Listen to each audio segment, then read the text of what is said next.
Hi, I'm Colette, I'm Megan. and we're discussing Napoleon and his first wife, Josephine. So, Napoleon Bonaparte was born in Corsica of 1769. Napoleon grew up very poor. He only obtained his education through connections with a family friend. Napoleon began showing distinguished signs of leadership in his early schooling years by organizing snowball fights among himself and his classmates. By the age of 16, he had graduated from military school, and immediately after, he joined the French army as a foot soldier. From there, he climbed the ladder of success, and by the age of 26, Napoleon was ranked as an army general. After a rise in taxes, food shortages, and little to no available jobs, the French Revolution really came into play.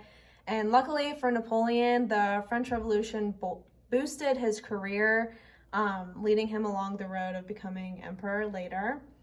But throughout his many successes, he met his first wife, Josephine.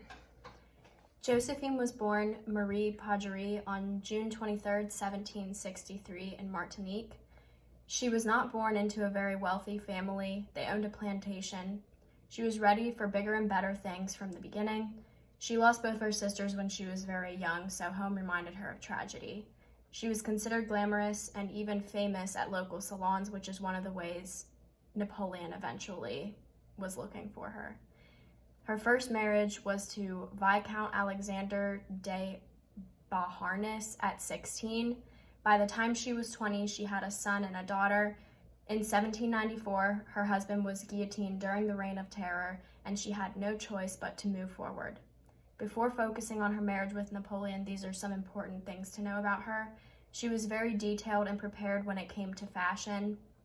She had an extravagant amount of gowns, jewelry, shoes, tiaras, all of that kind of thing. She wore beautiful tiaras and jewels that somehow managed to look simple. Many thought of women's freedom when they thought of her because she dressed in a different way than most women did at the time. Most women wore tighter dresses, and she wore dresses that were more free-flowing. It has been mentioned that she even had plants and flowers imported to France that had not been seen before at the time. Many of her fashion ideas are still mentioned to this day. When Josephine first married Napoleon, she did not love him. It took her time.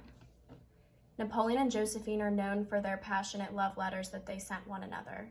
Napoleon was a general in the Revolutionary Army when he sent Josephine a letter that stated, "I awake filled with you. Your portrait and yesterday's intoxicating evening left no repose for my senses. Gentle, incomparable Josephine, what a strange effect you have on my heart." Shortly before this letter, they had met in 1795, and they married about 5 months later. Napoleon and Josephine's marriage is often referred to as an improbable marriage. Their marital issues often reflected the issues in French society back then. So, like, dilemmas such as reckless politics and hypocrisy really flared up. Though they had such a psychological hold on each other, and this was often revealed in Napoleon's letters to Josephine, he typically wrote things along the lines of, if they ever were to separate, it would cause utter catastrophe. So Josephine was actually about 6 years older than Napoleon. They both cheated on each other often in the beginning of their marriage. At first, Napoleon was really in love with Josephine, but she didn't really feel the same way about him.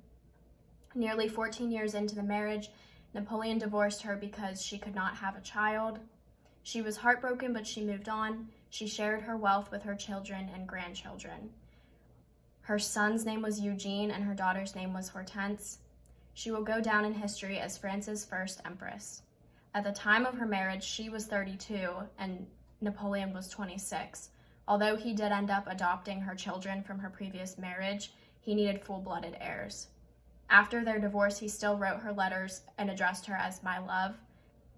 After their marriage, he married Marie-Louise, and she became pregnant shortly after. Josephine died in May of 1814 when Napoleon was in exile on Elba. And that is all. Thank you.